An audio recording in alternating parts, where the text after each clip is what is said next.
anumang suliranin na nais malampasan ng tao sa mundo, ito ay ang kahirapan. Sino ba naman ang may nais na laging iniisip kung saan kukunin ang pagkaing isusubo sa bibig? Mga kaibigan, narito ang kwento ng isang ulila. Siya ay si Luna. Hirap ang maging mahirap. Nang magkasunod na mamatay ang aming mga magulang, lalong nagsanga-sanga ang mga problema namin sa buhay ng kapatid kong si Ella. Mas lalo pa yata kaming nabaon sa kahirapan. Araw-araw, hindi namin alam ng kapatid ko kung paano namin malalampasan kahit pa ang mabuhay lang sa isang araw. Hanggang humantong kami sa mga pansamantalang solusyon na kinapitan namin habang pilit na nilalabanan ang buhay.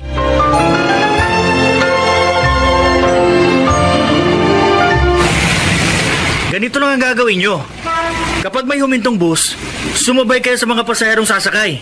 Tapos, kapag nakasakay na kayo, ipamigay nyo sa mga nakaupong pasahero itong mga sobrang ibibigay ko sa inyo. Kunin nyo rin isa-isa pagkaraan ng ilang minuto.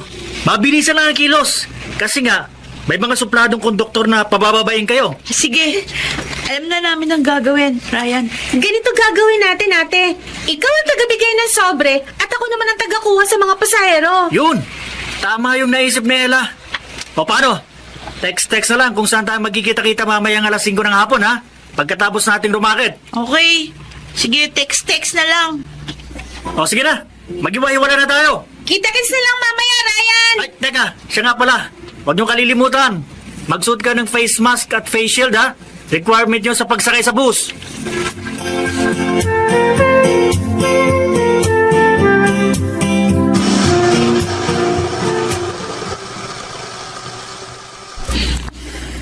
Ate, ba't bigla kang napahinto sa pananay? May dinaramdam ka ba? Dadaling kita sa doktor. Hindi, wala naman. Wala, Cesar.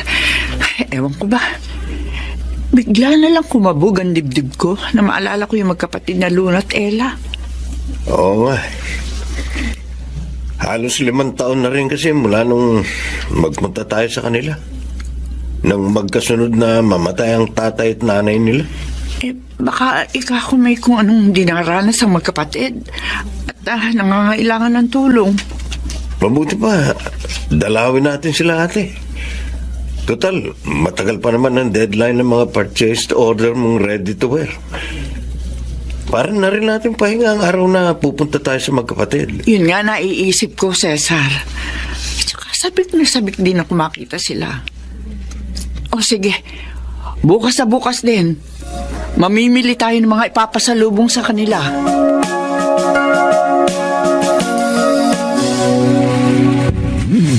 Akalain mo, ate, ang daming naglagay ng mga perang papel sa mga sobrang ibinigay natin sa mga pasahero ng bus. Aba, okay palang ganitong racket, ha? Alam mo, Ella, hindi pa rin tayo dapat masanay sa ganyang gawain. Huh? Panloloko yung ginagawa natin. Hindi naman tayo nag-aaral pero sinasabi natin sa mga pasahero na yun ay para sa ating pag-aaral. Yung hinihingi natin na limos sa kanila.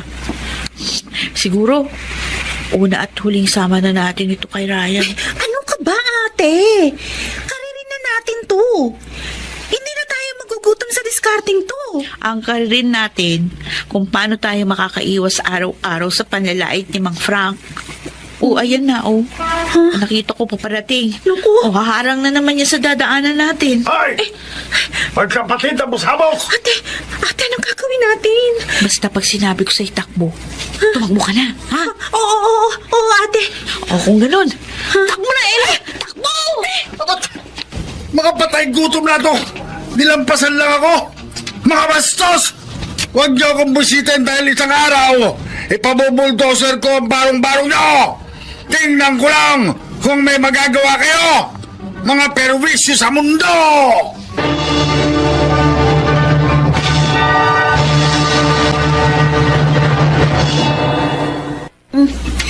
Ate, bakit po galit na galit sa atin si Mang Frank? Wala naman tayong ginagawang masama sa kanya eh. Bukod nga kasi sa talagang salbahe siyang tao, hindi nangyari yung gusto niyang bilhin kina inay at itay, yung lupa nating ito. Kesyo, masakit daw sa mata yung barong-barong. Panira daw sa harap ng kanyang malaking bahay. Kaya ba, piniperwisyo niya tayo? Gusto niya umalis tayo rito? Ganon? Oo.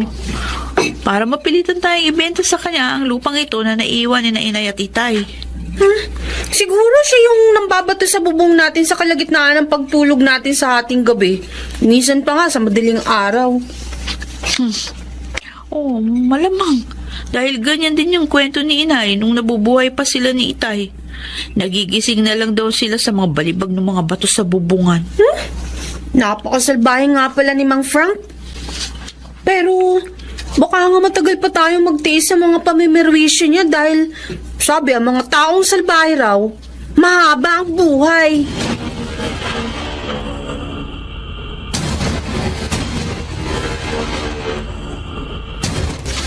Marami-rami na rin itong mga dilat at instant noodle na madadala natin kina Luna at Ella, Ate Oring. Uy, yung isang sakong bigas na nabili ko, primerang klase ng bigas yun. Kaya nga, isakay mo na lahat yan sa delivery pickup natin. Mainam na yung maaga tayo makabiyahe. Abe, malayo-layo rin tong taytay sa tundo. O yung sobrang ibibigay natin sa kanila. Ready na ba, ate? Oo! 10 mil yung inilagay ko sa loob. Alam mo kung tutuusin, maliit na halaga lang ito. Kumpara sa pagkupkup na ginawa sa atin ng kanilang ama't ina, noong naulila rin tayo at nasa panahon ng paghihikahos. Naaalala ko pa rin ang lahat ng yun, ate. Hindi ko rin makakalimutan ang kabaitan sa atin ng mga magulang na magkapatid nung ang mga ito'y nabubuhay pa.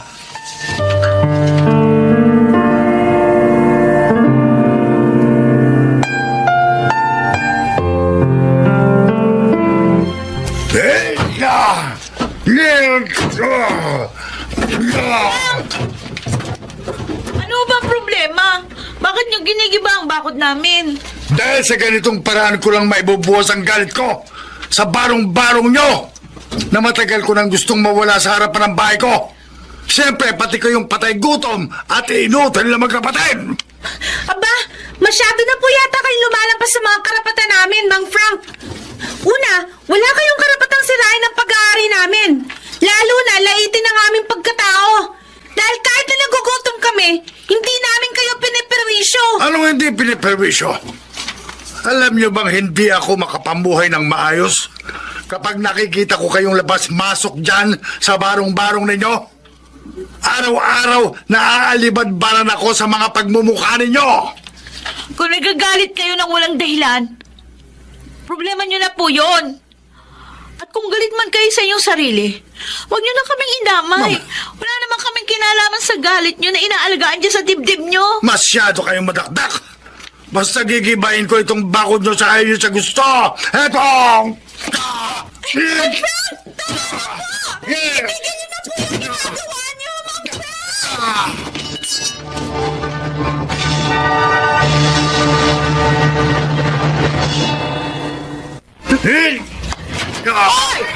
Sandali! Ano ba kaguluhan to? Bakit ginigiba ang bakod ng mga pamangkin namin? Jauring! Diyos Cesar! Mabuti po't dumating kayo! Hindi na po namin alam ang gagawin sa panggugulo sa amin ni Mang Frank! Mabuti pa, pumasok na kayo sa loob ng bahay. Kami na ni Ate Auring ang bahala sa matandang yan. Uy! May mga dumating na sa klolo. At kung hindi ako nagkakamali, ikaw si Auring. At ikaw naman si Cesar. Yung magkapatid na hampas lupang nakitira sa barong-barong na yan noon. Oo! At ikaw, makakalimutan ba namin yan sa mga ugali mo, Frank?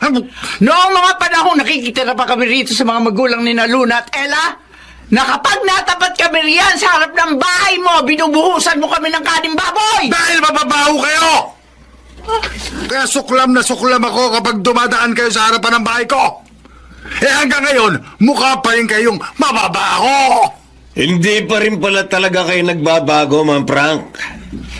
Hanggang ngayon, pangit pa rin kayo magsalita sa inyong kapwa. Kaya pala iniwan kayo ng pamilya nyo. Siguro sila man. Hindi rin masikmura ang mga salita nyo. Nay! Huwag mong mabanggit-banggit ang tungkol sa pamilya ko. Tama. Dahil katulad nyo, wala rin silang kwentang tao. Eh, ikaw ang walang kwentang tao, Frank! Nagkapera ka lamang sa Saudi? Nakapagpatayo ng bahay na bato? Pero tinrato mong busabos ang pamilya mo? Hindi mo lang maamin, na hindi ka masaya sa pag-iisa? Kung kaya pati buhay ng ibang tao, ginugulo mo!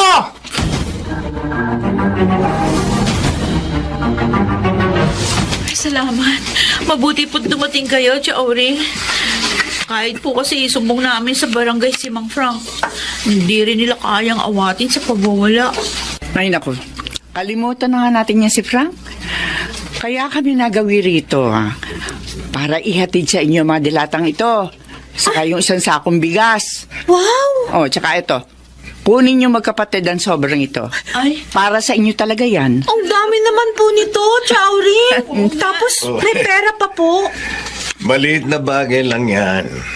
Kung ikukumpara sa ginawang pagkupkup sa amin ng mga magulang nyo nung sila'y nabubuhay pa. Tama. Saka bukod sa mga yan, may isa pa kaming sorpresa sa inyo ni ate. Di ba ate? ano pong sorpresa yon? Kahit kasi may pandemya, abay lumalakas pa rin yung purchase orders namin ng mga ready to wear. Lalo na yung sa mga pambata. Naisip ko, turuan kayo magkapatid na manahin ng mga shorts at sando para magkaroon kayo ng permanenteng pagkukunan ng isabubuhay. Opo. Kaya po namin matutong manahi. Opo. Gusto po namin. Sige. Pansamantala, yung lumang makina ko muna ang gagamitin niyo sa pag-aaral sa pananahe, At kapag sanay na kayo, yung electric sewing machine ang gagamitin niyo. At kapag natuto na kayo ng gusto, abay kayo na ang gagawa ng mga purchase orders para sa mga pambatang shorts at sando. Chauri, maraming salamat po. Huwalog po kayo ng langit sa amin.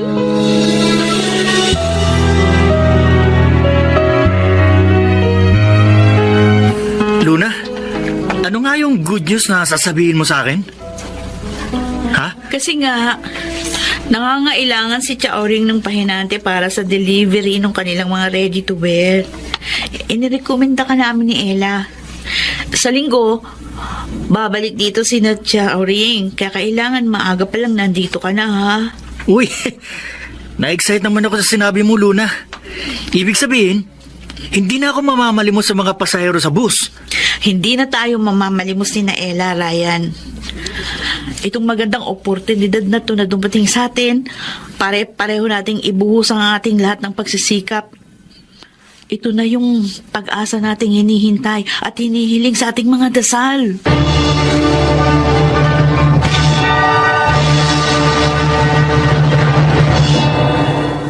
Hanggang ngayon, hindi pa rin ako makapaniwala sa magagandang bagay na dumating sa buhay namin ni Ella. Totoo nga palang kung ano ang itinanim, siya ring aanihin. At kami ang umani sa kabutihang itinanim ng aming mga magulang kina Chaoring at Tio Cesar. Sa kasalukuyan, sa amin ay pinagkakatiwala ni Chaoring ang kanyang mga purchased order ng mga damit pambata. Kung kaya, naipaayos na rin namin ang aming tinitirhan. At si Mang Frank, unti-unti na ring binago ng paglipas ng mga araw ang kanyang mga negatibong pag-uugali. Sa abot ng makakaya namin ni Ella, tinutulungan namin siyang malampasan ang kanyang mga pinagdadaanan. Ako si Luna. Ito ang aking buhay. Manatiling may pag-asa. Pag-asang kasabay ng paglingap ng Diyos. Dahil ang mga pagsubok, mayroon mang simula, ay mayroon ding katapusan.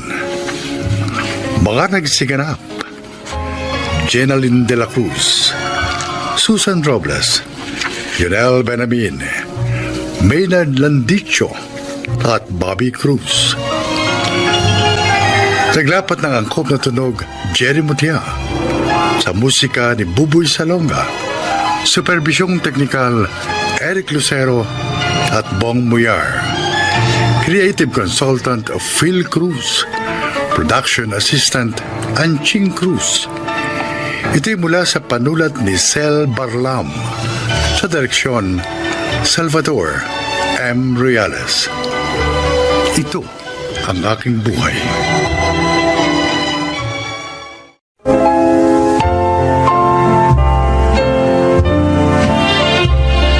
Mga kaibigan, narito po ang isang binibini na maglalahad sa atin ng kanyang kasaysayan upang kapulutan ang aral sa buhay.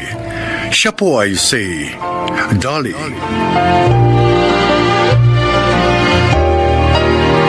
Isa po akong nurse. 3 taon na ako nagtatrabaho sa isang ospital nung kunin ako ni Briggs para maging private nurse ng mami niyang may sakit. Nobyo ko si Briggs at aaminin ko dahil sa labis kong pagmamahal sa kanya, ako ang gumawa ng paraan upang mapansin niya ako at ligawan. Kaya naman ang kunin niya ako upang alagaan si Mami Pilar ay labis kong ikinatuwa. Pakinggan po ninyo ang aking kwento.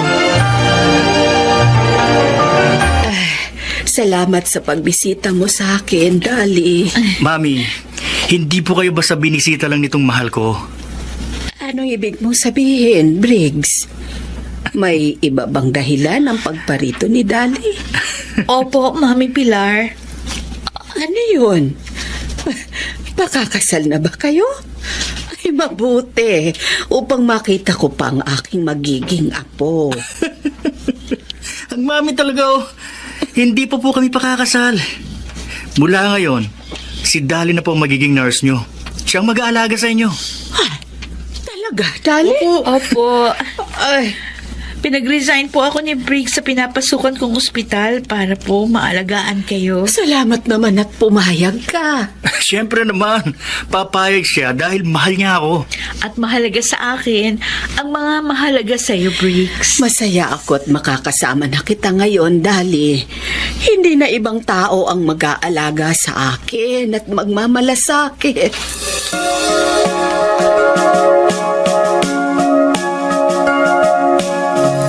Wow, talagang piyesta tayo ngayon, paring Briggs. Man. Ang dami nating iinumin at pulutan. Sabi ko naman sa iyo, Dave, di ba? Babawi ako. Sa ilang linggong hindi ko pag-inom ng alak.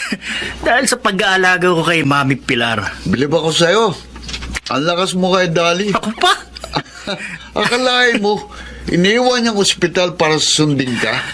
Kaya inom lang ako. Alam mo pare, mas malaki kasing pinapasweldo ko sa kanya sa pag-aalaga niya kay Mami Pilar. At palagi pa niya ako makikita at makakasama. Alam mo naman, patay na patay sa akin ang babaeng yun.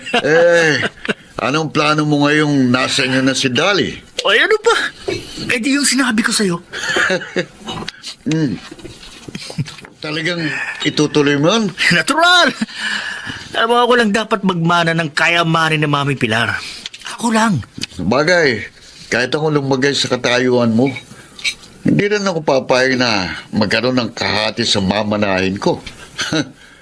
Teka, alam na ba yun ni Dolly? Sasabihin ko pa lang. Pero kung sigurado naman ako, papayag yun.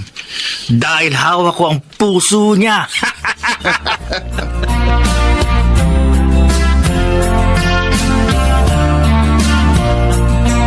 Oh, kumusta naman ang trabaho mo sa mami ni Briggs, anak? Ayos naman po, Nay.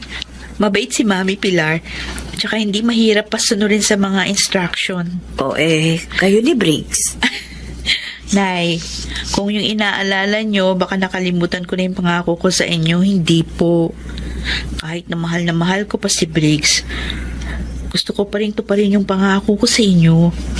Na yun ay walang iba, kundi ang ikasal ng malinis. Ay, salamat naman, anak. Para din naman sa'yo. Kaya gusto kong ingatan mo ang sarili mo. Upang kung sakali mang hindi kayo magkatuluyan niyang si Briggs, malinis ka pa rin. Nay naman, huwag nyo naman sabihin na hindi kami magkakatuluyan. Mahal ko po si Briggs. Ang sabi ko, kung sakali, walang masama anak na maging handa ka sa mga bagay na maaaring dumating.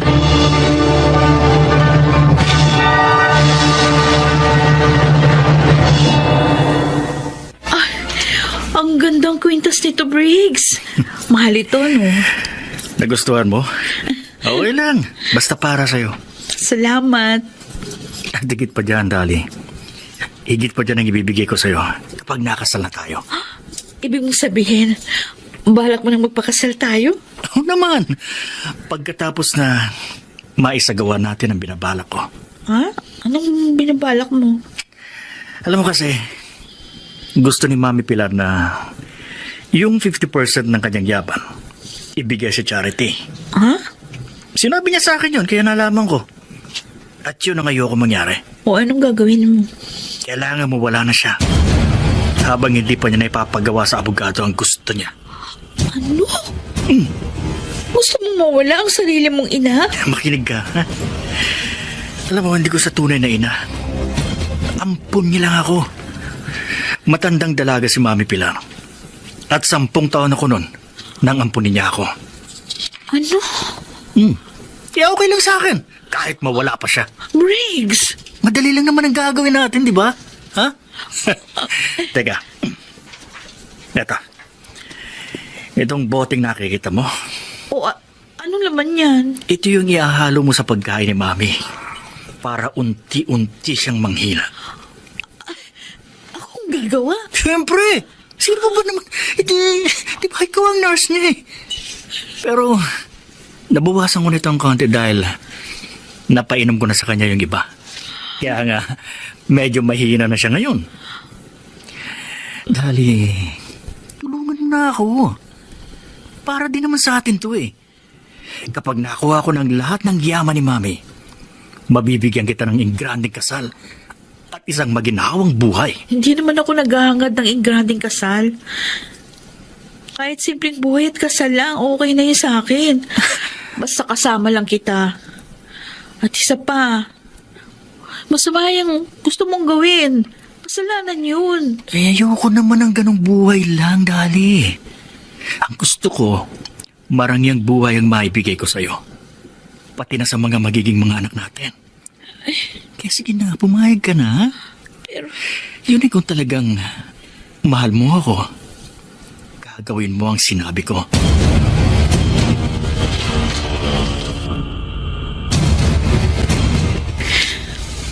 Napakasama niya.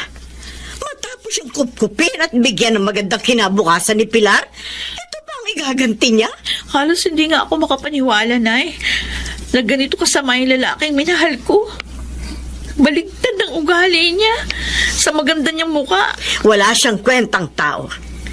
Layuan mo na siya, anak. Pero inay, mahal ko po siya.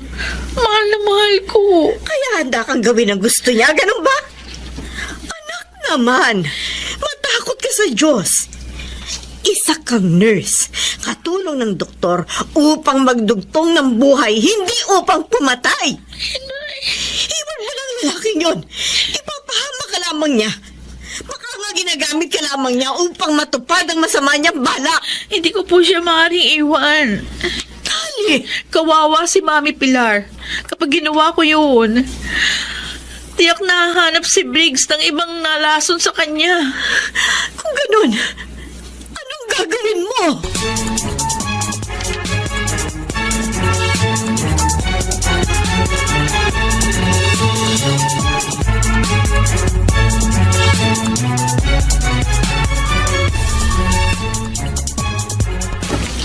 Ayon sa pagsusuri, lason nga ang laman ng boteng ito, Dali. Oh, Diyos ko. Kung gusto mong tulungan ng mami ng nobyo mo, kailangan ipaalam mo sa kanyang katotohanan para maingatan din niya ang kanyang sarili, lalo na pag wala ka sa bahay nila. Oh, Doc Jimwell. Kailangan sabihin mo rin ito sa kinaukulan. Pero dapat malaman ito ng kinikilalang mami ni Briggs. Oh, napakasakit, Doc. Bakit ganito pang lalaking una kong minahal?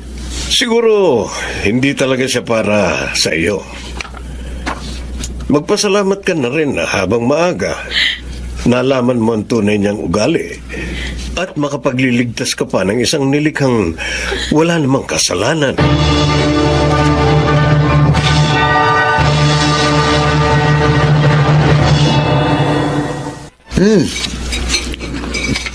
sarap palang magluto ni Dali, Briggs. Dami kong nakain. Talaga? Parang gusto ko pa eh. Huwag kang mag-alala. Sasabihin ko sa kanya, pabaunan ka mamaya pag uwi mo. Nasaan nga pala siya? Nasaan pa? Di pinapakain si Mami. Ibig mo sabihin, nakumbinsi mo siya? Nangihina na si Mami, kaya sigurado ako, ginagawa na ni Dali. Yung gusto kong magyari, ha? Galing mo talaga, pare. Lahat ng gustuin mo, nakukuha mo. Eh di, kapag wala na si Ma'am Pilar, pakasalan mo na si Dali. Hindi ah. Ha? Nuko, di ko siya mahal. Ginagamit ko lang siya para sa bala ko kay Mami Pilar. Kaya pag nagawa niya na yon, goodbye na siya para sa akin.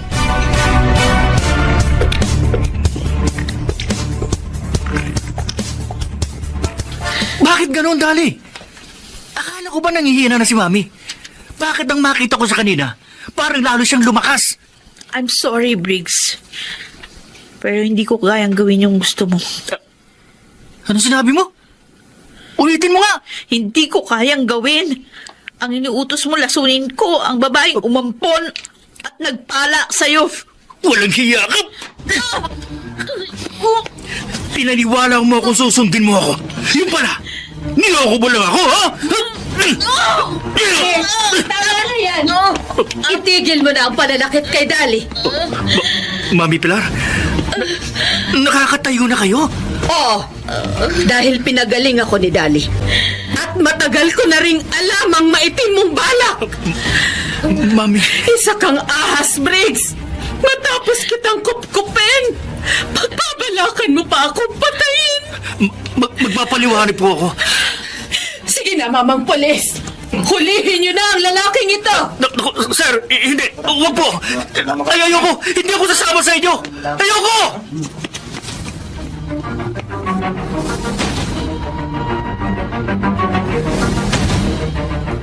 Ang hayop na yun. Sinaktan ka pa. Hayaan niyo na siya, Inay. Total nakakulong na siya. Pasensya ka na sa mga nangyari, Dali. Okay lang po yan, Mami Pilar. Basta importante, ligtas kayo. Pero nasasaktan at nalulungkot ako. Dahil ngayon, mag-isa na lang ako. Huwag kang mag-alala. Madalas ka naming dadalawin ni Dali. Hindi kaya maaaring dumito na lang kayo? Po, Ituloy mo na lang ang trabaho mo sa akin, Dali.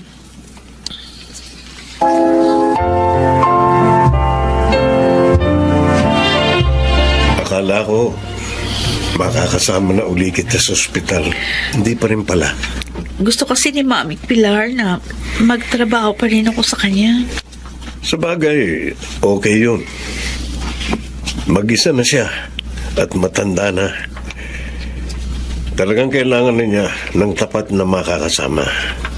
At ikaw yun, Dali. Kaya lang, baka hindi mo makalimutan dito si Briggs. Wala na siya sa puso ko, Doc Jimwell. Mula pa nang malaman ko yung maitim niyang balak kay Mami Pilar, nagbago na yung damdamin ko para sa kanya. Lalo pang nawala ang pagmamahal na yun nung marinig ko yung usap-usapan nila ng kaibigan niya si Dave. Salamat naman. Ngayon, may chance na ako. Ha? Anong ibig mo sabihin, Doc Jimwell? Noon pa, may damdamin ako sa iyo, Dali. Oh. Pero dahil may boyfriend ka na, inilihim ko na lang ito. Pero ngayong wala na kayo, wala na rin makapipigil sa akin para bigyang laya ang damdamin ko sa iyo.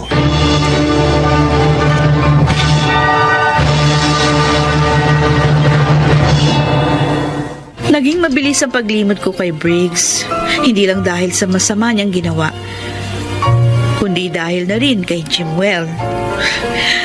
Tunay ngang ang makagagamot sa isang pusong sugatan ay isang pusong nagmamahal. Ako si Dali.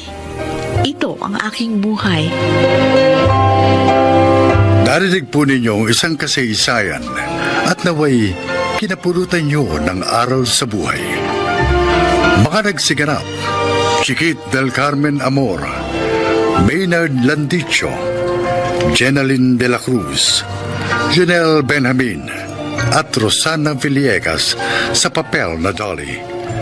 Naglapat ng angkop na tunog Jerry Mutia, sa musika ni Buboy Salonga, supervisyong teknikal Bong Muyar at Eric Lucero, creative consultant Phil Cruz, production assistant Anching Cruz.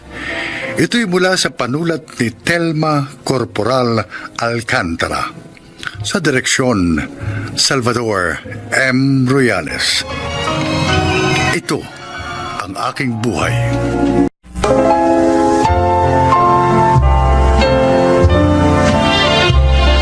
Magandang araw pong muli mga giliw naming tagapakinig. Isa na namang kasaysayan ang kapupulutan nyo ng aral sa buhay ang inyong maririnig. Ito ay ang kwento ni Mina. Mahirap ang maging katulong. Madalas na namumura, nasisigawan, at napagbubuhatan ng kamay. Ngunit ang pinakamasakit ay yung ipahamak ka ng sarili mong amo. Oh, Martin, honey. Dapat magpagaling ka na para may kasama na ako na mamasyal. Lagi na lang tuloy ako mag-isang mamasyal kasi wala ka. Kaya malungkot ako. Gusto ko na talagang gumaling, Jean. Pero ewan ko ba, parang lalo akong nangihina doon sa mga iniinom kong gamot. Hoy, Mina, baka naman napapabayaan ang pag-inom ng gamot nitong sir mo, ha? Naku, ma'am, hindi po. Sinusunod ko po yung tamang oras at kung ano po ang binibigay niyong gamot. Yun po yung pinapainom ko kay Sir Martin. Abay, dapat lang. Para hindi naman masayang ang malaking sweldo mo rito. Ah, Martin, honey, huwag kang mainip, ha? Gagaling ka rin. Basta, huwag kang papalya sa pag-inom ng gamot, okay?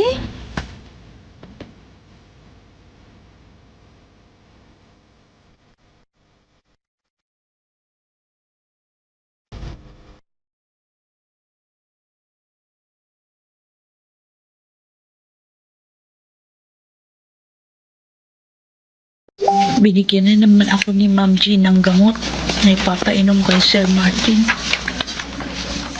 Bakit ganun? Sa halip na gumaling, lalo pang nanghihina ang amo kong lalaki doon sa pinapainom ni Ma'am Jean. Kaunting panahon na lang, Dave. Makakapagsama na rin tayo. Si Ma'am Jean, may kausap sa cellphone. Oo, sabi ko sa iyo eh. Mahina na si Martin. Dahil sa mga binibigay kong gamot na ipinapainom naman ng tama kong katulong. Itong naririnig ko. Oo, wait ka lang. Kapag patay na si Martin, malaya na tayo. Magiging atin pa ang kayamanan ng Kung upluan kong ganun, asawa. ilalason ni Ma'am si Sir Martin para makapagsama na sila ng lalaki niya. Ito. Napakasama niya. At ako pa, ang pinapahamak niya.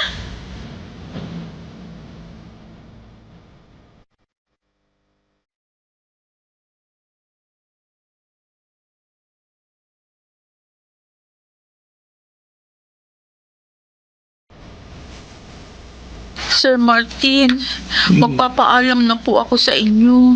Aba, alis ka na rito, Mina. Opo, sir. Nagsabi na po ako kay ma'am. Oy, bakit naman aalis ka na? Kasi po, hindi ko po kayang dalhin yung natuklasan ko. Bakit? Anong natuklasan mo? Eh, sir, nilalason po kayo ng asawa niyo sa pamamagitan ng mga gamot na binibigay niya sa akin para ipainom sa inyo. Mina?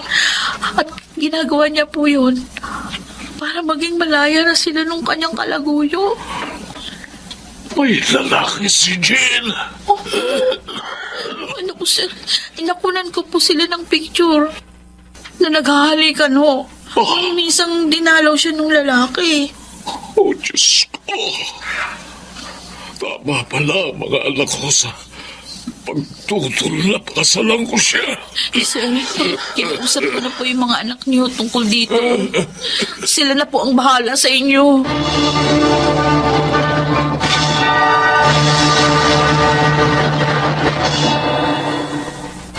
Tama lang yung ginawa mo, anak.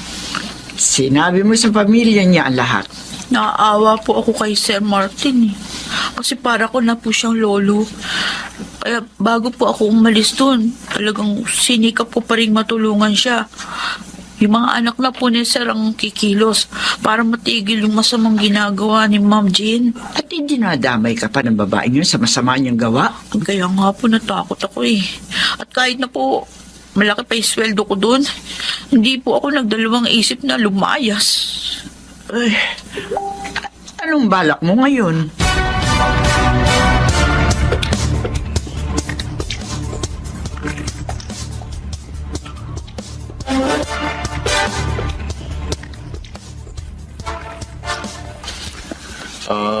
Dalawa kayong katulong dito, Mina, ha? Pareho kayong may solong kwarto at may malaking sweldo, ha? Salamat po, Sir Rando. Ang gusto ko lang maging mabait, masipag at masunurin ka. Opo, Sir. Makakaasa po kayo. Dalawa lang kami ng asawa ko na asikasuhin nyo at siyempre, itong malaki naming bahay. Ay, Sir? Hmm.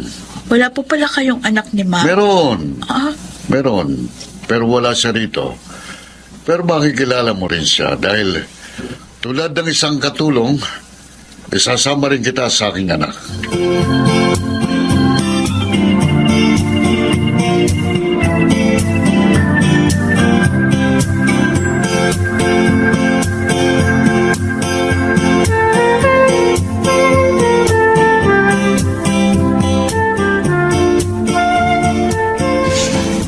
Ikaw pala ang bago namin, Jimay. Asan yung mga padala ni na daddy at mami? narito po lahat, Sir Bimbo. Ay. Bakit ganun? Po? Bakit kulang to? Ay, hindi ko po alam, Sir. Binigay lang po sa akin yan ni Sir Rando. Kasi nga, hindi po siya makakapunta dito ngayon. Sabihin mo sa kanya, ipadala agad ang kulang na hinahanap ko. Alam naman niya, kailangan ko yun Ano po ba yun, Sir Bimbo? Para maipaalala ko po sa daddy niyo. Alam niya yun. Ha? Huwag ka na magtanong.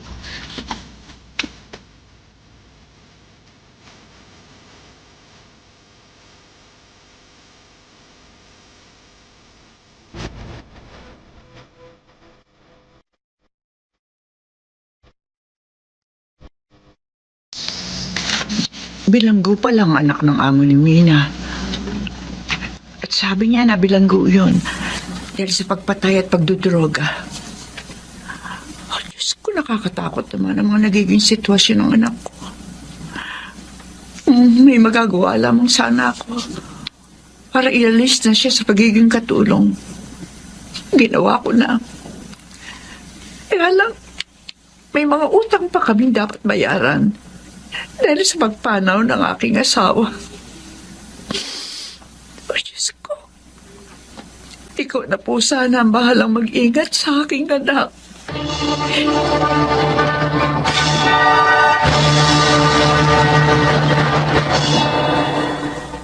Eto ha. Dadalhin mo ang mga ito kay Bimbo. Dadalhin ko po yung maliliit na sachet na to sa kanya. Kailangan niya ito.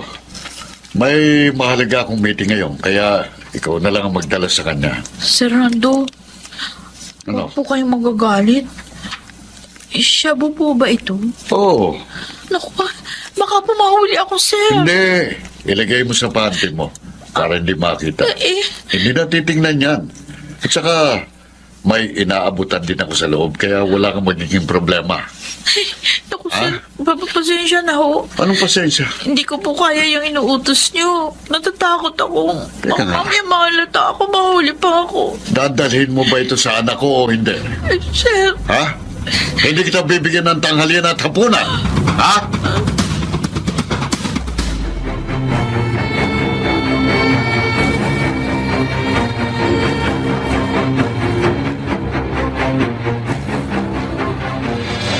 mula lang hindi ko sundin ang utos ni Sir Rando. Naging malupit na sila sa akin ng asawa niya. Lagi nila akong kinagagalitan at sinisigawan. Kahit sa konting pagkakamali ko lang. May pagkakataon pa di nila ako pinapakain. Hindi ko na kaya ito. Tatawagan ko si Inay. Sana sagutin niya ang cellphone. Hello? Mina? Oh, anak, napatawag ka. Tay, Bakit ka umiiyak? Ano nangyari sa'yo? sundan niya na po ako dito.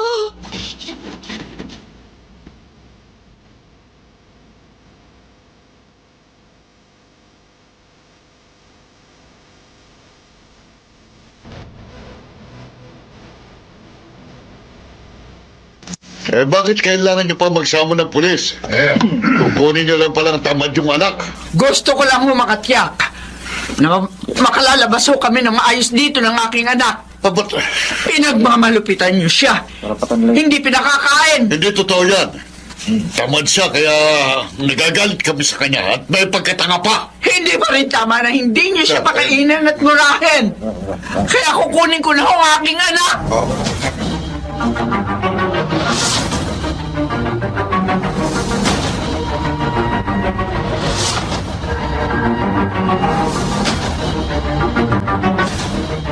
Salamat, Inay.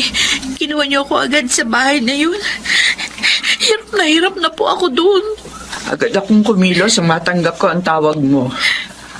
Mabuti na lang, tinulungan ako ng ating kapitbahay na pulis. Inay, Huwag ka nang umiyak, anak. Dito ka na sa atin. Dito wala na magmamalupit sa iyo. ayoko na pong mga buwan. Baka pag hindi pa ako umalis sa tabahong ito, mapapahamak na po ako sa susunod. Kung ano man ang iyong pasya, susuportahan ko, anak. Magbubukas na lang po ako ng karinderya. Gagamitin ko pong puhunan yung konti kong naipon. Abay, sige, anak. Mabuti nga yan. Kikita ka na, hindi pa tayo magkakalayo.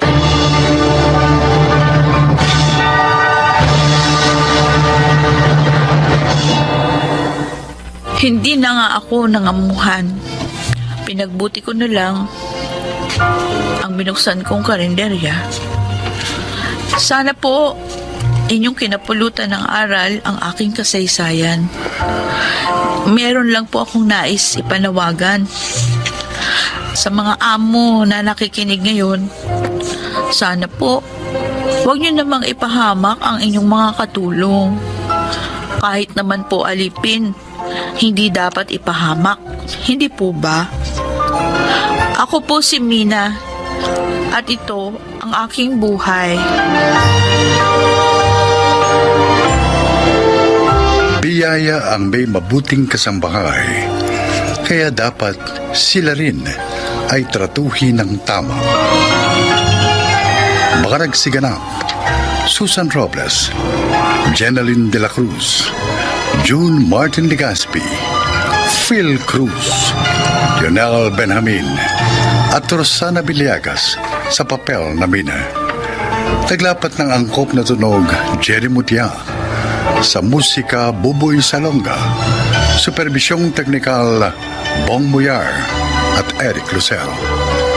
Creative Consultant, Phil Cruz. Production Assistant, Anching Cruz. Ito'y mula sa panulat ni Salma Corporal Alcantara. Sa direksyon, Salvador M. Ruyanes. Ito ang aking buhay.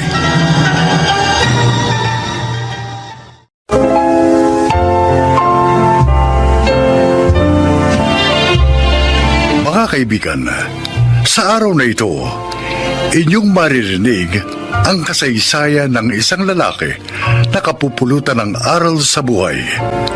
Siya ay si Marco.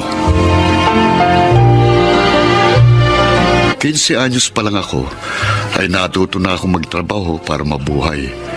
Yun ay dahil maaga akong naulila sa mga magulang at dahil nasa malayong probinsya at hirap din ang buhay ng aming mga kamag-anak, ipinasya kong Mamuhay na lang na mag-isa dito sa syudad. Naging gasoline boy ako. Pakinggan po ninyo ang aking kwento.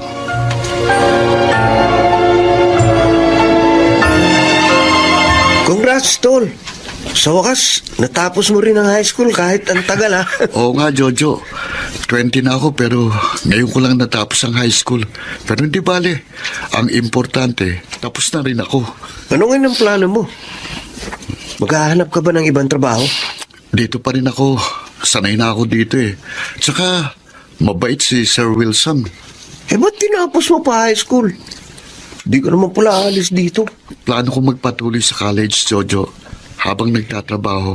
Working student. Naku, mahirap yun. Magastos. Hindi mo na makakaya yun.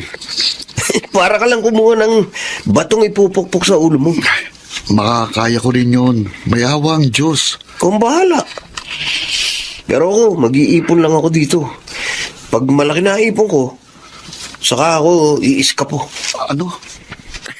Paano ka makakaipon? Sakita natin dito. Mahilig ka sa magagandang damit. Ako nga, pambayad ko lang ito ng bahay at ilaw at tubig. At saka konting panggastos. Marco, marunong akong dumiskarte. At yun ang ginagamit ko para makaipon.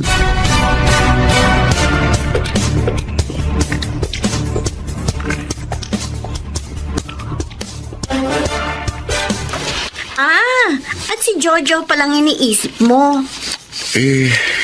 Iniisip ko lang kasi kung anong diskarteng ginagawa niya. Tinanong mo ba siya kung ano yon? Opo, Aling Sepa. Pero ngumiti lang siya at hindi sinagot ang tanong ko. Alam niyo ha, hindi naman sa inahatulan ko siya. Pero hindi ko gusto yung kilos ng kapitbahay natin yun. Bakit naman po, inay? Para kasing hindi siya gagawa ng mabuti. Aling Sepa? Kutob lang naman yung sa akin. Masyadong maporma kung manapin. Napansin ko rin po yun. Sa bagay nga sa liit ng kita ninyo sa gasolinahan ni Mang Wilson, paano pa makakabili ng mamahaling bagay si Jojo? Kaya nga, nagtataka ako eh. Kaso, ayaw naman niyang sabihin. Baka ako anong hindi tama ang ginagawa niya. Kaya ikaw, Marco, ha? Oo. Huwag ka may inggit sa mga nakikita mong binibili niya magagandang bagay. Lalo na nga, hindi mo naman alam kung paano niya nabili ang mga iyon.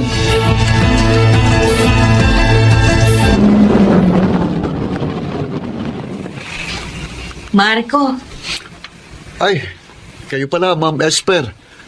Kung hindi niyo ako tinawag, hindi ko malalaman kayong dumating. Iba pong coaching gamit nyo eh. sira yung isa kong sasakyan. Magpapagas po ba kayo? Oo, gaya ng dati, full tank. Okay po. Oh, wala ka na bang pasok ngayon sa school? Yes, ma'am.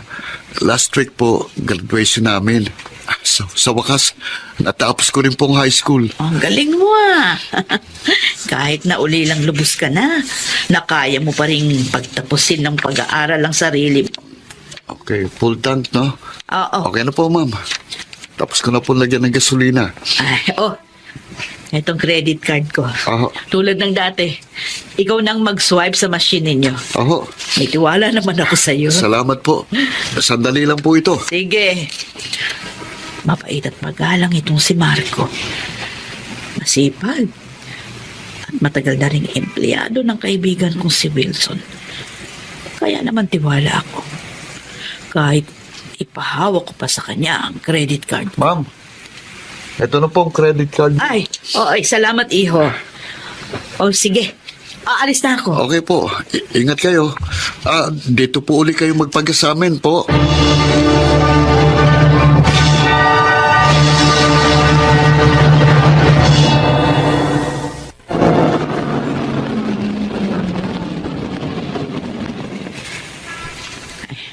Ngayon na lang ako magpapagasolina dito kina Wilson para bukas. Diretso na ako sa pupuntahan ko. Wala si Marco. Magpapagas po kayo, ma'am? Oo, iho. Ay, wala ba si Marco? Inutusan po ni Sir Wilson eh. Full tank po ba? Oo. Okay po. Lalagyan ko na. Sayang, wala si Marco. Mas gusto ko siyang naglalagay ng gasolina sa sasakyan ko. Ay, di bale. Kayo Wilson naman ito eh. Tiyak na mapagkakatiwalaan ang mga empleyado niya rito. Okay na po, ma'am. Cash po bang bibigyan nyo o credit card po? Credit card. Oh, eto. Okay. Sandali lang.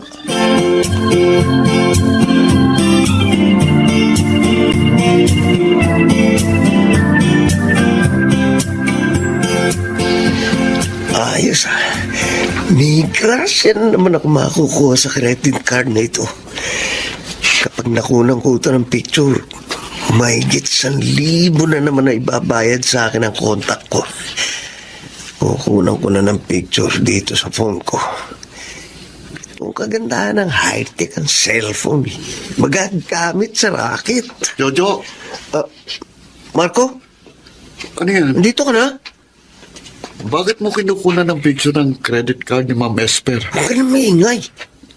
Ba't? Pagkakapirahan to. Pero hindi tama itong ginagawa mo. Sabi mo ka na makialam eh. Bibigyan kita pag nabayaran na ako dito. Huwag ka magalala. Hindi, ayoko. Akin ang credit card. At humingi ka ng tawad kay Ma'am Esper sa ginawa mo. Ano? Oo. Nasisira ka na ba ng bayad, Marco? Ba't ko naman gagawin yun? Pera na to. Gagawin ko pang bato. Akin na. Ano yan? Akin na yan. Ha? Ay. May pinagtatalunan ba kayo? Ha? Ano yan? Marco? Jojo? Sir Wilson, At ano yung parang narinig ko na babayaran ka mo sa'yo, Jojo? Ha? Sir, Naku, Esper. I'm sorry. Pasensya ka na, ha? Hiyang-hiya ako sa'yo. Totoo. Hindi ko talaga akalain na may walang iya pala akong tauhan. Nakasangkot siya sa pangunguha ng mga impormasyon sa credit card ng mga nagpapagasolina. ako rin po, Ma'am Esper. Ay, nako. Hindi ko po akalain na yun palang sideline niya. Kaya siya nakakabili ng mga mamahaling bagay. Dahil binabayaran sa kanyang bawat picture ng credit card na maibigay niya doon sa contact niya. Ay, Esper. Again, I'm sorry. Huwag ka sana magalit sa amin. Wala kaming kinalaman doon. Maniwala ka. Oo. Naniniwala naman ako. Alam ko namang hindi mo papasukin ang ganong gawain, Wilson. Oo naman. Legal at malinis ang aking negosyo. Nagpapasalamat ako sa inyo. Lalo na sa iyo, Marco. Opo. Dahil nailigtas niyo ako sa isang malaking problema. Kung nakuha ni na Jojo ang lahat ng impormasyon doon sa credit card ko, naku, magagamit nila yon hanggang sa maubos ang aking credit limit. At natural, mapeperwisyo ako sa pagbabayad. Ay, naku. Napakarami na talagang mandoloko ngayon, oh. Kahit credit card ng iba, nagagawa na nila ng paraang magamit ito. Oo nga eh. Nagpapasalamat talaga ako sa iyo. Sa inyo. Lalo na sa iyo, Marco. Ma'am. Hindi ka pumayag sa alok ni Jojo. Tama. Dahil masama po yun, Ma'am. Pag nanakaw na rin po yun. Ay, oo, tama ka. At hindi lang pala ako ang nabiktima ni Jojo nung araw na yun. Ha? Oo, nakita sa cellphone niya ng mga pulis. Sinira ni Jojo ang buhay niya. Ngayon, makukulong siya. Wilson, sana lahat ng maging tauhan mo ay tulad nitong si Marco. Oo. Dahil isa siyang mabuting tao.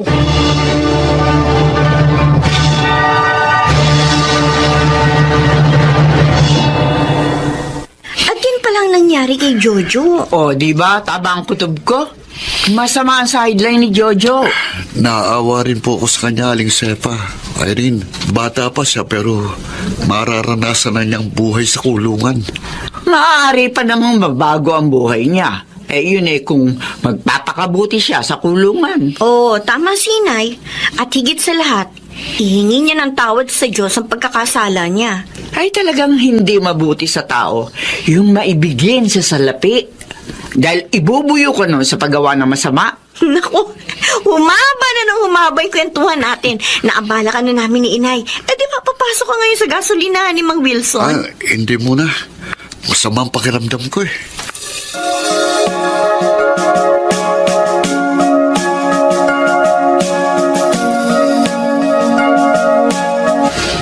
Gusto mong gawing janitor sa kumpanya mo si Marco? Oo, sana, Wilson.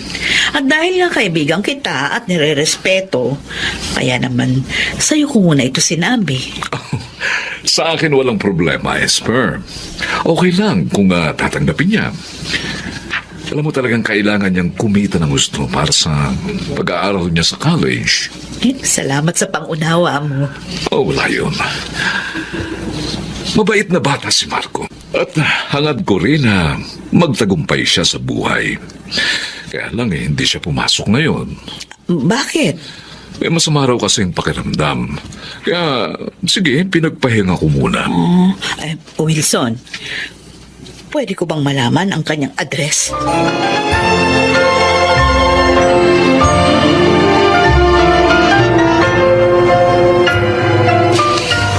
Kumusta ka na, Marco? Ma'am, maayos na po pakiramdam ko. Papasok na nga po ako bukas eh. Ay, salamat naman. Nag-alala ako sa'yo. Kaya nga, dinalaw kita. Nakakaya naman sa inyo. Pasensya na po kayo dito sa tinitiran ko. Ho. Iho, hindi mahalaga ang bahay. Ang importante yung nakatira dito. Oo nga pala. Ay, kaano-ano mo yung babae at lalaking ayun o yung nasa kwadro na nakasabit sa dingding? Sila po? Oo. Sila ang mga magulang ko.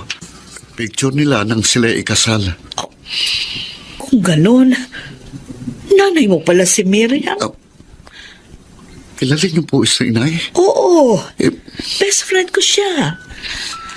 Nagkahiwalay kami nang mag-aral ako sa college at tumasenso ang aking mga magulang.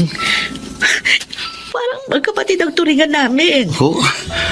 Meron pa nga kaming ginawang pangako noon sa isa't isa. Pangako? Oo. Ano pong pangako yun, ma'am?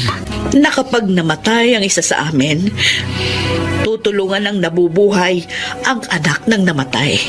Ho? Ngayon alam ko na kung bakit tayo nagkita. Upang tuparin ko ang aking pangako. Ma'am Esper? Marco, may iaalok ako sa'yo. Sana wag mong tanggihan ito.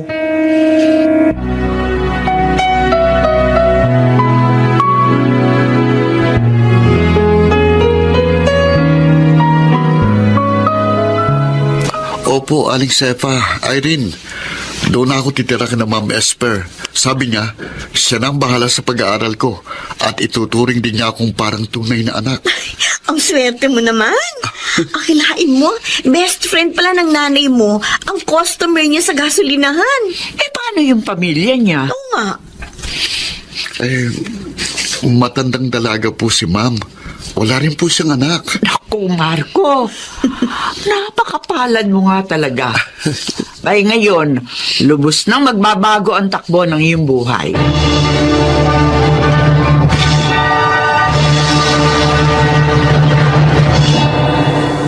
Isa na akong engineer ngayon at utang ko ito kay Mami Esper. Salamat sa Diyos. Niloob niyang magkita kami ng best friend ni Inay upang matupad ang isang pangako. Ako si Marco, dating gasoline boy, at ito ang aking buhay. Ang kasaysayan ni Marco ay nagpapatunay lamang na habang nabubuhay ang tao, ay laging may pag-asa. Mga nagsiganap, Judel Benamin, Rosana Villegas, June Martin Legaspi, at Chiquit del Carmen Amor. Naglapat ng angkop na tunog Jerry Mutia sa musika ni Buboy Salonga. Supervisyong teknikal Eric Lucero at Bong Boyar. Creative Consultant Phil Cruz. Production Assistant Anching Cruz. Ito'y mula sa panulat ni Telma Corporal Alcantara. Sa direksyon Salvador M. Royales. Ito ang aking buhay.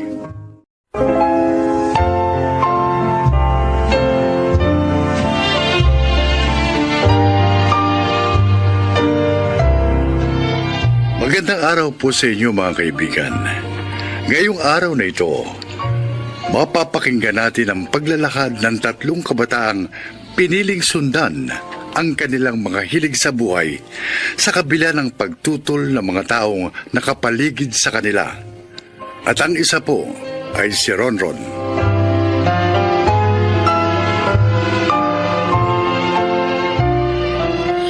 Bata pa lang ako, mahilig na ako mag-drawing.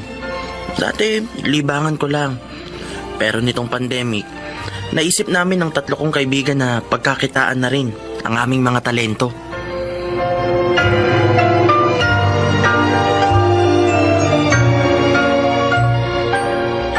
Hi guys! Ngayong araw, ipapakilala namin sa inyo ang lodi naming tatlo pagdating sa painting. Si Lolo Pidong! Ano yan? Lo, tingin kayo sa camera hawak ni Aya. Kawi kayo! Oh, hello! Ayos! Ang galing nyo talaga, Lo. Ngayon, Lo, may itatanong kami sa inyo. Anong tanong? Kailan po kayo nagsimulang matutong magpinta?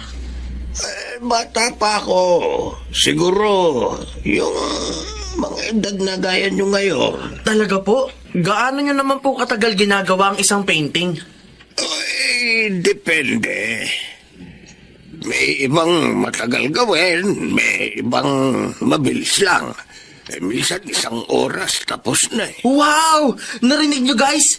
1 oras lang. Ang bilis! Sige nga po, Lo. Maaari po bang magpinta kayo ngayon para makita ng mga viewers namin dito sa vlog na to? Naku, wala akong available na canvas ngayon. Ay, ganun po ba? So ayan guys, abangan nyo sa part 2 sa susunod na vlog natin. Ipapakita namin sa inyo kung paano mag-paint si Lolo Pidong. Oops! Huwag niyong kakalimutan mag-like, comment, share, and subscribe. Hanggang sa muli. Bye-bye! Ay, ang ikli naman ng episode natin na to ngayon. Ayos na yan. May susunod pa naman eh. Lolo, aalis na po muna kami. Ron! Ay, si Mama. Hinahanap na ako. Aya, pupunta na lang ako sa inyo mamaya ah. Isasama ko si Vince. I-edit mo na yan ha. Oo, sige na, bilisan mo na. Galit na naman ang mama mo.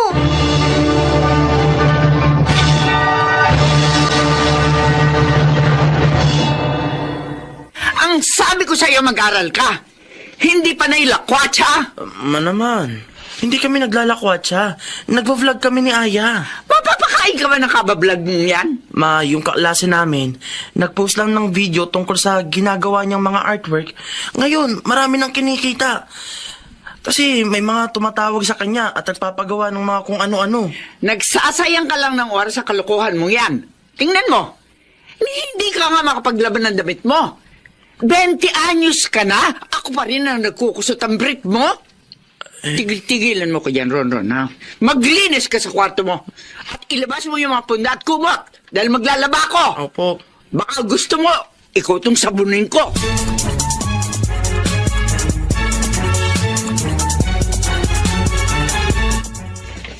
Ang ipipicture naman natin ngayon. May nag-comment sa isa nating video, oh. Tatanong kung pwede raw ba nating ipakita kung paano mag-drawing ng mata na parang totoo. Ayos. Yan na ang gawin natin ngayon. Aya, ready na ang cellphone mo? Naku punong-puno na yung memory ko. Ay, delete mo na kasi yung ibang video. Sigurado kayo? Hindi na ba natin kailangan to? Yung mga nauna nating video, delete mo na. Ron, ikaw na gumawa nito Mas magaling ka mag-drawing ng ganitong mata eh. Marami rin kasing nahihirapang gumawa ng mata. Sige. Paborito ko pa namang gawin yan. Bilisan na natin. Kasi baka bumalik yung mama mo galing palengke. Aya, ano ba? Matagal pa ba yan? Ayan ito na. O sige na, mag-ready ka na. Ron! Si ate, teka lang bakit ate? Anong ginagawa niyo? Nagsushoot kami ate. Ganun. Kala ko kung ano nang ginagawa niyo eh. Doon muna ako kay Lolo Pidong ha. Manghingi akong almusal. Kapag hinahanap ako ni Mama, sabihin mo na doon ako kay Lolo. Oo ate, basta wag mo akong isusumbong kay Mama. Baka makagalitan na naman ako kapag nalamang nagbe-video kami ni Aya at Vince.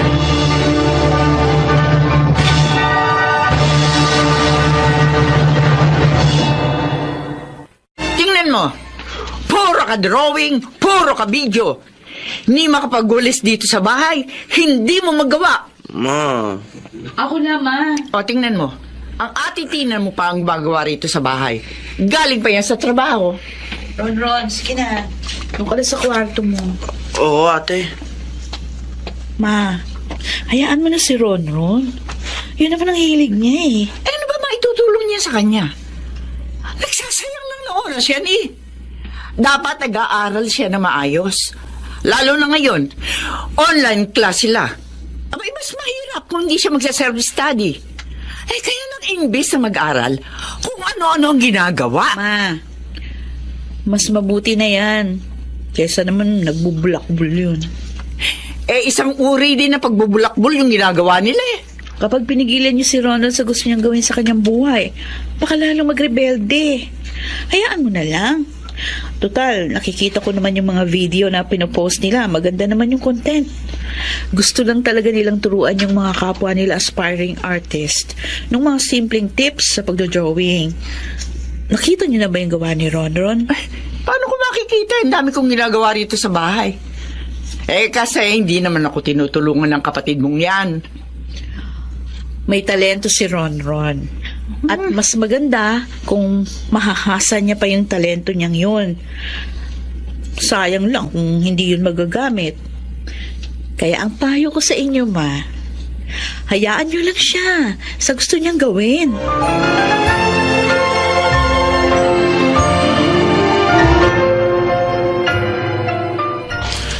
Lo, mas sanay kasi ako mag-drawing.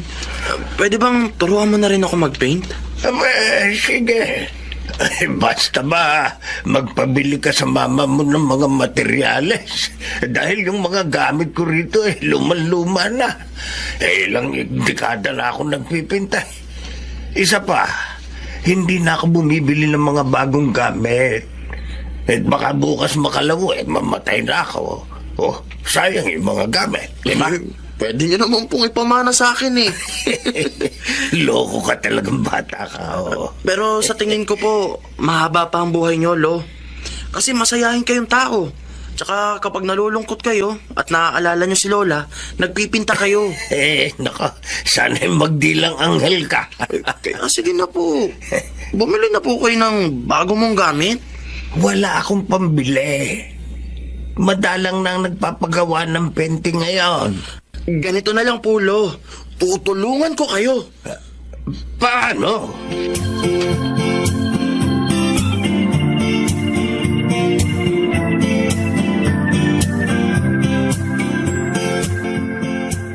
Oh, kumpleto yan ha, Ron? Wow! Salamat talaga, ate! Nasasakal ako. Ikaw naman kumayakap. Ano ba? Ang saya-saya ko talaga, ate. Makakapag-paint na kami ni Lolo Pidong. Hindi na lang drawing ang matututunan ko. Ngayon, pati na rin pagpipinta. Ay. Basta yung pag-aaral mo, ha? Huwag mong pababayaan yan. Promise, ate. Promise. Sige, alis na ako. Ate, Oh. alam ba to ni Mama? Hindi. Di ko naman kailangan magpaalam sa kanya. Bakit? Ay, wala naman. Baka lang kasi makagalitan niya na naman ako. Tapos, madami ka pa. Hindi. Basta ang siguraduhin mo lang, mapagsasabay mo ang pag-aaral at ang hilig mo na yan, ha? Oo, ate.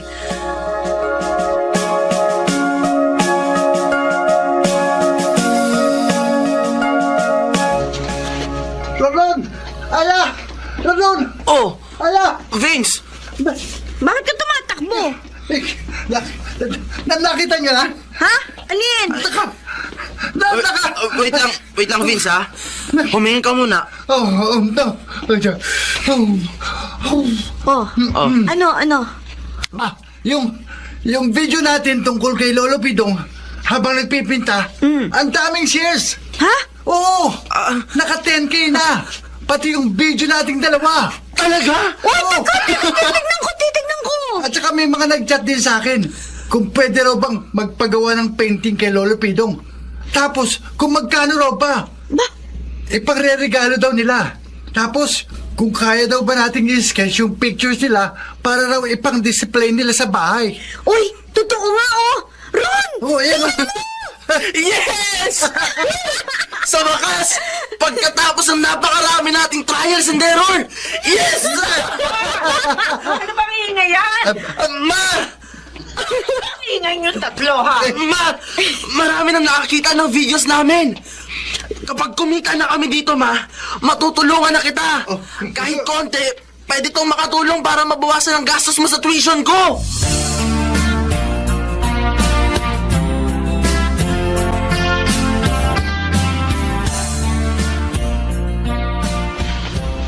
Oh, dapat naka-face mask kayo ha kapag papasok ha. Matanda na kasi lolo namin. At saka teka lang, isang customer lang yung pwedeng pumasok. Pagkatapos niya, tsaka kayo papasok, okay? Sige po. Maraming salamat sa pagtulong mo sa amin, ate, ha? Wala yun, Ron. Anong wala? Pero mong ipinatayo natin itong maliit na shop namin ni Lolo. O yung grades mo, kumusta naman? Baka nahihilig ka na tuloy sa negosyo nyo ni Lolo Pidong at nung dalawa mong barkada, tapos yung grades mo eh. Hindi, ate, ha? Panay 1.25 nga ang grades ko, eh. Talaga? O di ayos. Salamat sa suporta mo sa amin, ate. May kanya-kanya tayong talent. Ikaw, yung talent mo, biyaya yan ng Diyos sa'yo. At dapat gamitin mo yan para maging blessing ka. Hindi lang para sa sarili mo, kundi para sa ibang tao.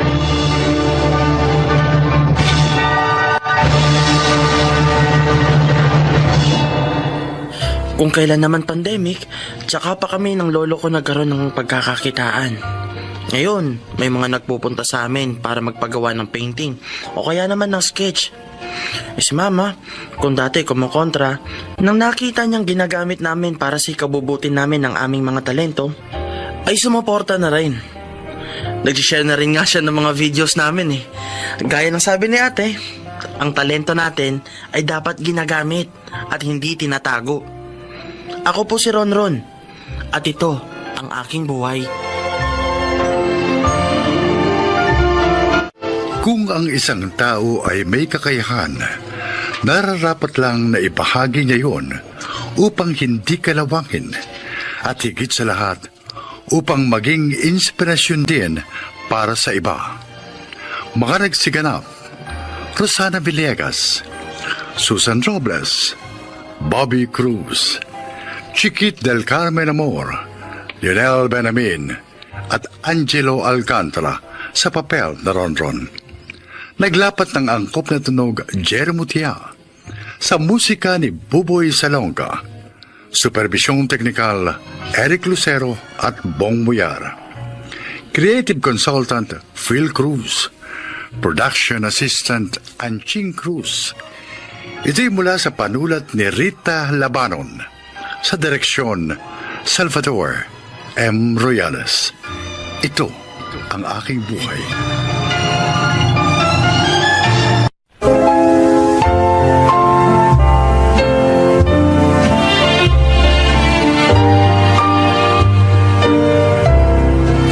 Mga kaibigan, pakinggan po natin ngayon ang isa pang natatanging kasaysayan na ilalahad sa atin ni Irene.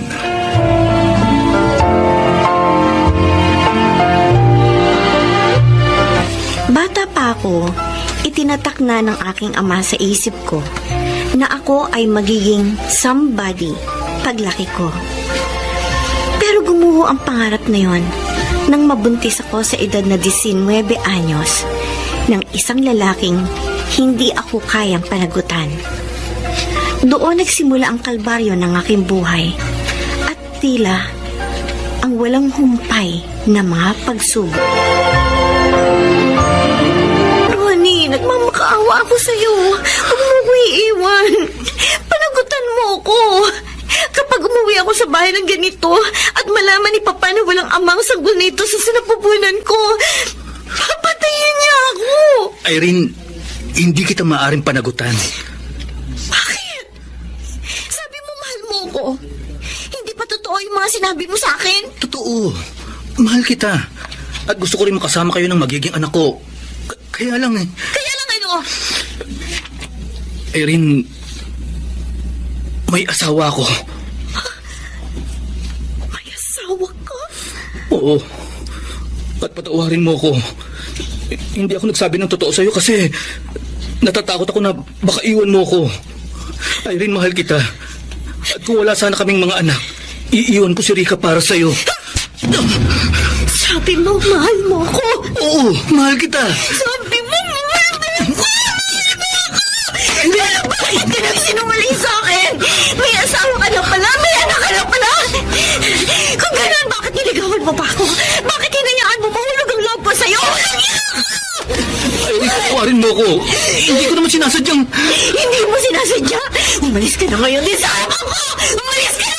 Kung hindi, mapapatay kita.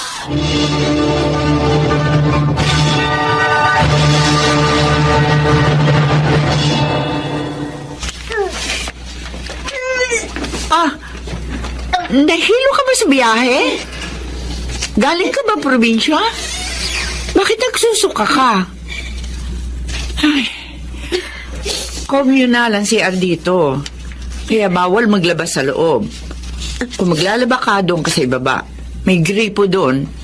At pwede ka na rin doon magsampay. Sige po. Namumutla ka rin ah. Teka, ilang taong ka na ba? 19 po. Saan ka nag-aaral? Magtatrabaho po ako. Magtatrabaho? Ibig mo sabihin, tumigil ka sa pag-aaral para magtrabaho lang? Ganon? Bakit? Pwede ko na bang makuha po yung susi ng kwarto ko? Sorry. Oo nga pala. Eto, oh. Salamat po. Maiwan ko na po kayo. Parang may kakaiba sa batang ito.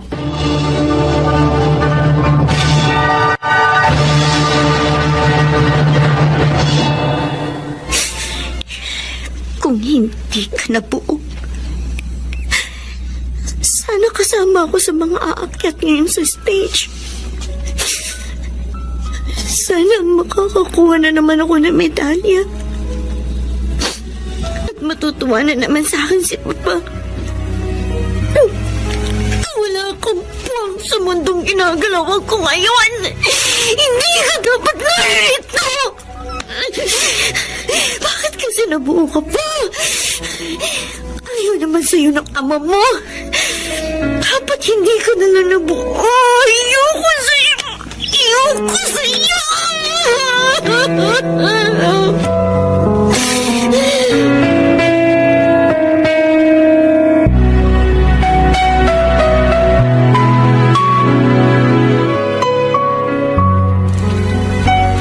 Buntis ka, Irene? Opo. Sino aman yan? Pati po ba yan kailangan nyo rin malaman? Ay, hindi naman. Mabuti ka pa. May magiging anak ka na. Alam mo, yung anak ko, 5 taon na silang kasal ng asawa niya. Pero hindi pa sila nagkakaanak. Gusto ba nilang magkaanak? Abay, siyempre. Kaya nga sila nagpakasal. Dahil gusto nilang bumuo ng isang pamilya. Kaya lang, hindi naman sila binigayaan ng Diyos ng anak. Gusto po ba nilang magkaroon ng anak? 4 na buwan mula ngayon? Ha?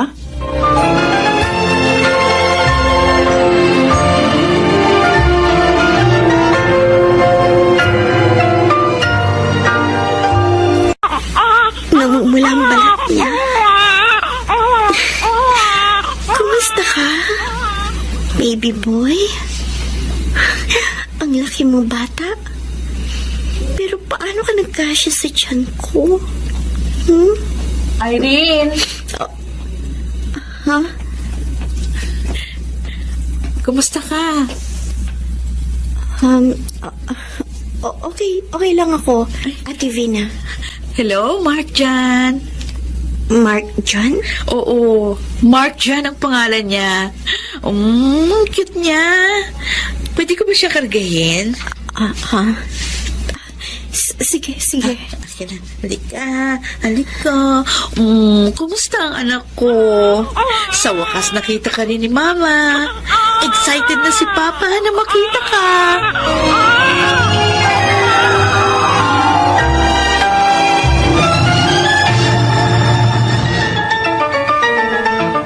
Huwag ka muna magagagalaw, Irene. Baka mabinat ka. Eto, dinalang kita ng mainit na sabaw. Salamat po. Ang putla-putla mo. Bakit kasi hindi ka umuwi muna sa inyo? Nakapanganak ka na naman. At wala naman sa iyo yung bata. Malay mo, baka matanggap ka muli ng papa mo. Aling Cora, Bakit? anong naramdaman ninyo nang una niyo makita si Vina nung ipinanganak mo siya? Masaya. Sobrang saya. Siyam na buwan ko siyang dinala sa akin sinapupunan. At nang makita ko siya, talo ko pa ang nanalo sa loto. Basta, wala akong pagsidla ng saya. Mahirap ipaliwanag ang kaligayahan. Pero alam mo, hindi doon natatapos ang lahat. Kapag nakita mo yung mga first time ng anak mo, mas masaya yun. Halimbawa, yung unang beses na bibigkas siya ng mama. Yung unang beses na dadapa siya. Unang beses na mauupo. Maglalakad. Bakit mo tanong? Irene, bakit ka umahagulgol? Anak ko. Kawawa ko, anak.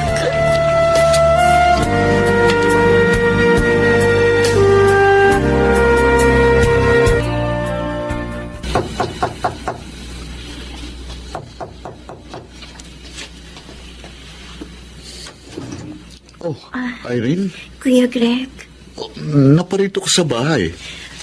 ang anak ko. Irene? Napasyal ka. Ate Vina, Teka. Bakit ka lumuluhod? patawarin mo ako, Ate Vina. Eto ang perang kabayaran ng anak ko. Ha? Sinasauli ko na. Ano? Nakikiusap ako sa'yo. Ibalik mo na lang sa akin ang anak ko. Teka muna, Irene. Nababaliw ka ba?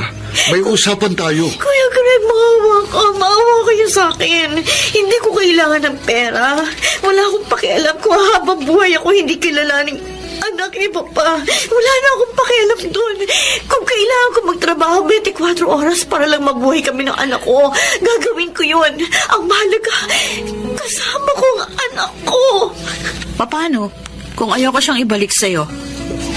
Kung ayaw mo siyang ibalik sa akin ngayon, araw-araw akong pupunta rito, luluhod, magmamakaawa sa inyo. Noong ipinagbubuntis ko siya, ilang ulit kong tinangka magpakamatay. Ilang ulit kong tinangkang tapusin ang buhay ko.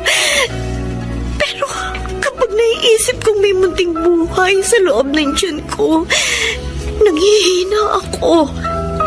Hindi ko magawang uminom ng lason o kaya naman ay tumalon sa tulay. Sa panahong wala na akong pag-asa, siya ang kaisa-isang dahilan kung bakit nagagawa kong bumangon araw-araw. Sa kabila ng lahat, nagawa ko siyang ipagbili sa inyo. At pinagsisisihan ko yun. Pinagsisisihan ko yun. Ate Vina, Kuya Greg, nagmamakaawa ako. Ibalik niyo na lang sa akin ang anak ko. Nagmamakaawa ako sa inyo.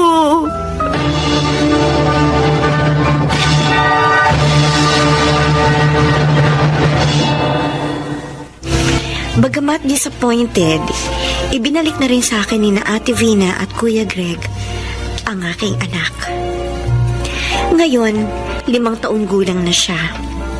Nakabalik na rin ako sa aming bahay at natanggap na rin ni Papa ang aking sinapit na kapalaran. Masasabi kong hindi ko man natanggap kaagad ang pagdating niya sa buhay ko. Pero ngayon, siya ang isa sa mga dahilan kung bakit kahit mahirap, nakakaya kong pasanin at lagpasan ang bawat pagsubok. Ako, si Irene. At ito ang aking buhay. Isa sa mga pinakadakilang pag-ibig dito sa mundo ay ang pag-ibig ng isang magulang, lalo na ng isang ina. Ang pag-ibig na ito ang dahilan kung bakit nagagawang magsakripisyo, bumangon sa pagkakadapa at magpatuloy sa kanyang buhay ang isang tao. Mga nagsiganap: Alan Ortega, Susan Robles, Rosana Villegas, Lionel Benamin, Phil Cruz at Chiquit del Carmen Amor sa papel na Irene. Naglapat ng angkop na tunog Jerry Mutia, sa musika ni Buboy Salonga, supervisyong teknikal Eric Lucero at Bong Boyar, creative consultant Phil Cruz, production assistant Anching Cruz. Sumulat ng ating kasaysayan Rita Labanon, sa direksyon Salvador M. Bruyales. Ito ang aking buhay.